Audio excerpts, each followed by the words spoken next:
months. I think the last one I did was in August, and now we are in January. January 2015, new year, baby. And it is going to be quite a year. For one, man, I have a baby that could be due any day. I might have a baby tonight. The world is going crazy. Onat's got a baby. David's got a baby. It's insane.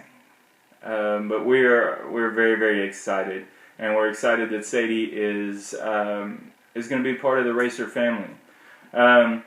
We had this past month we had a shower, and it really and truly was a shower. We thank y'all so much for just bringing all the gifts and showing all the love for my family.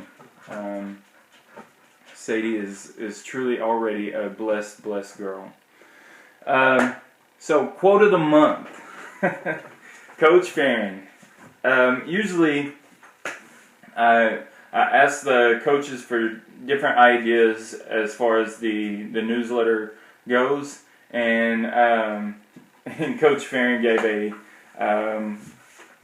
a quote, and I'm not sure that he he didn't really mean for it to go out. He was just trying to be funny, and but Coach Farron, there's some wiseness to it. His quote: "There's more in the middle of an Egg McMuffin than egg in a muffin." What? I'm not exactly sure what that means, but I think it's something kind of like the Transformers. There's more than meets the eye. You see, in swimming, there is a lot more that's going on than what we see. Swimmers have to be both mentally and physically aware of what's going on. And a lot of times you never know exactly what all they're truly going through. We train our kids to deal with all kinds of high pressure situations, and while they're swimming, their mind is just going lightning fast. So to give you kind of an example, I wrote up kind of a synopsis of what a swimmer, what their head goes through for just a 50 free, the shortest race we have, and what's all going through their mind, and this is just mentally. This isn't the physical part. This is what their mind is trying to tell their body what to do, and so they're behind the blocks, and they hear the whistles, and they take a big breath, kind of try to calm their nerves. Stand up. They place their feet. Take their mark, go. They try to get their feet placed. They do exactly how they, a very fast reaction.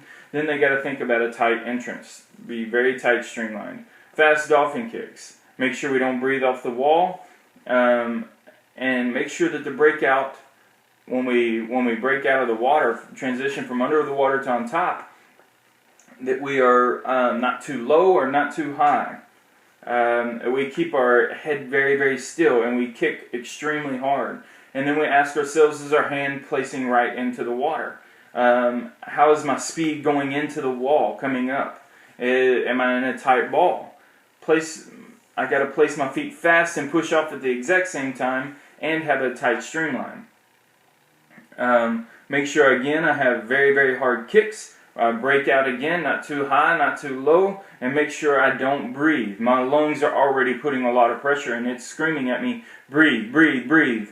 But I got to make sure that I don't. Make sure I get my speed into my first two strokes on my breakout. Make sure my body position is right. Breathe very, very fast so I don't slow my tempo down. Continue to kick hard, and don't breathe on the last 5 or 6 strokes. And then look up at your time.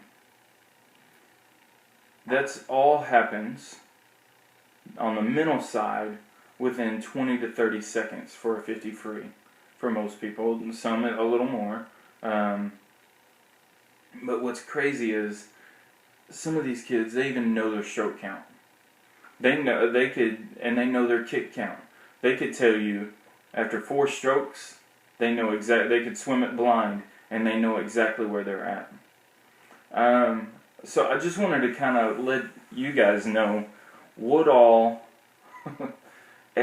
what all is truly going through a swimmer's mind, and it's a big deal. It's pretty cool to know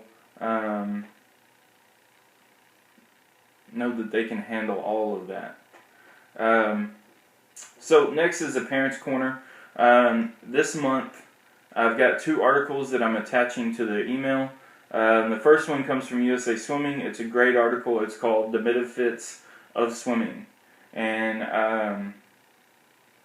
it talks about why my child should be a swimmer, and it also talks about different key questions that you can ask at the end of your season to decide whether or not swimming is right for your child. And it's just kind of puts you into the right frame of mind as to what swimming is really all about. It's not all about medals and trophies.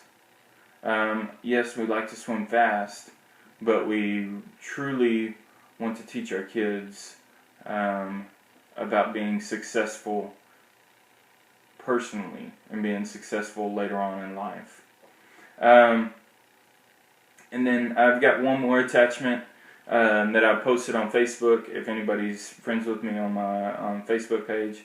And it comes from SwimSwim, and it asks, will you be a great swimmer?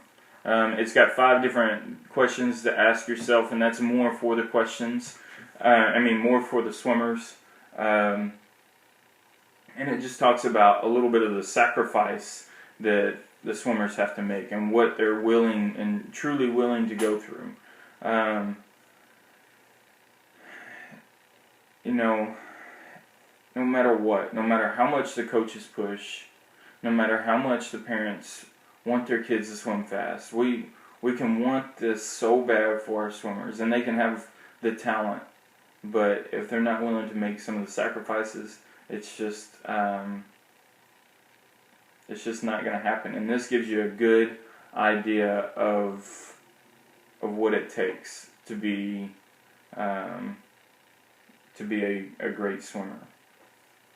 So upcoming this month, we've got, actually upcoming meets, not just this month, in February, and this goes through February and March. If you're a high school swimmer, man, you are packed full of meets. Even if you're not, it's still a lot of racing. We have the Aqua Kids Sprint Meet this weekend. We have the Dolphin Valentine Meet, February 6th through the 8th. Our due date, so I probably won't be at that swim meet. We have the Presidential Invite up with Aqua Hogs. We have the High School State Meet the next weekend, February 28th and through March 1st. And then we have our regional meet that we host in Bryant. That's March 7th and 8th. And then that same weekend we also have sectionals in Jinx, Oklahoma, March 5th through the 8th. After that, the very next weekend, we have the state championships at UALR, March 13th, 14th, or 15th. We highly encourage every single swimmer to go to that. We should, if we are all swimming lights out, I definitely think that we will be in the top 3, and we'll be challenging for any position. So let's get after it. And then the next week, if you make junior nationals, you also have junior nationals for the entire week in Orlando, Florida. So it's not that's pretty cool getting to go to Orlando. But with that being said, the high school swimmers also have a few other high school meets stuck in there.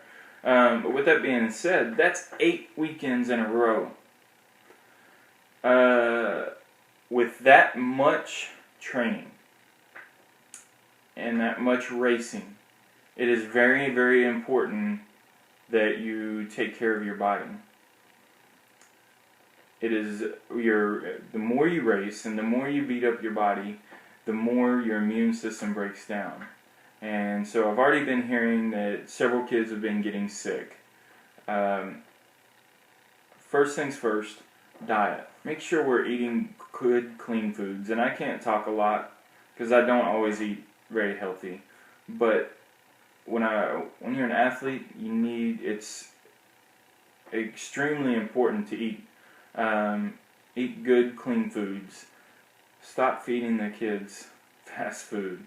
It's terrible for them. There's nothing good that comes out of it.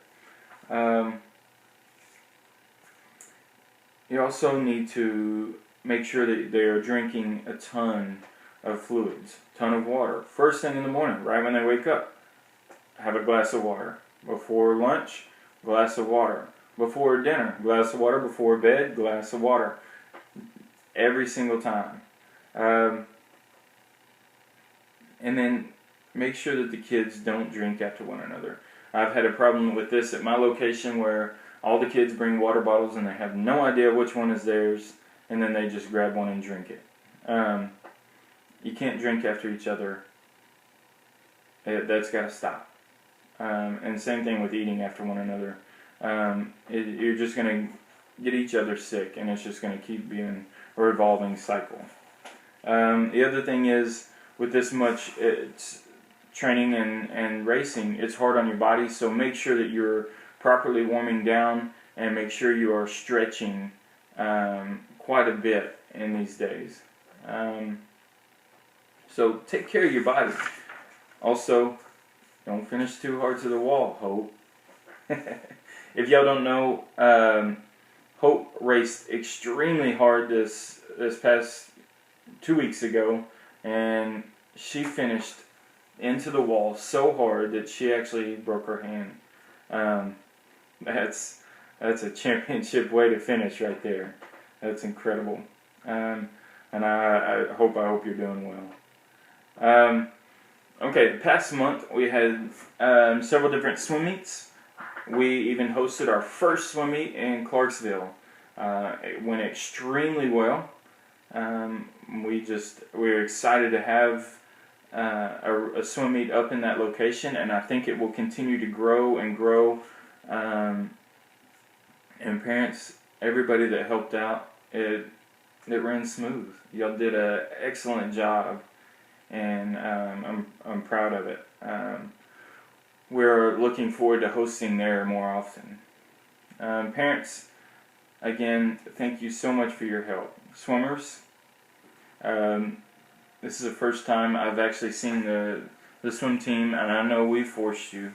But it was the first time we've seen the whole swim team sit together as a group, and it was nice. And we need to start doing that more often. We had quite a few High Point winners this past month. In Clarksville, we had Macy Weathers and Andrew Pittman.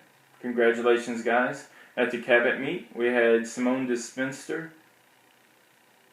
I'm sorry, sweetie, if I mispronounced your last name. I'm not sure. And then also, she tied with Eden Hamlin. Congratulations, ladies. And then at the Delta State Aquatic Swim Meet, we had Helen Pope, Cicely Sanchez, Javanka Rodriguez, or Jay, Brandon Sanchez, Josh McLean, and Delaney Harrelson. We had some phenomenal swimming up there as well. So we're very, very proud of you guys, and we expect it to continue. So last but not least, it's Swimmers of the Month.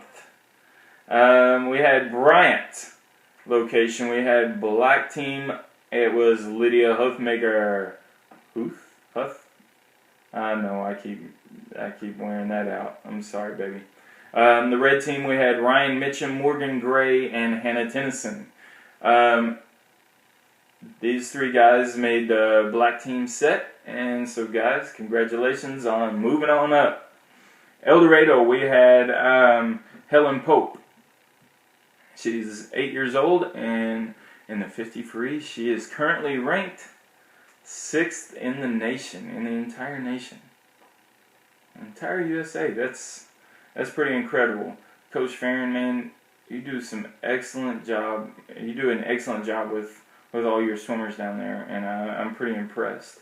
Clarksville, you got Macy Weathers. In North Little Rock, you've got, for the black team, Brooke Smothers, and the red team, Eden Hamlin. So guys, that's it for now. I will see y'all next month. And guys, I love this team. And yeah, see ya.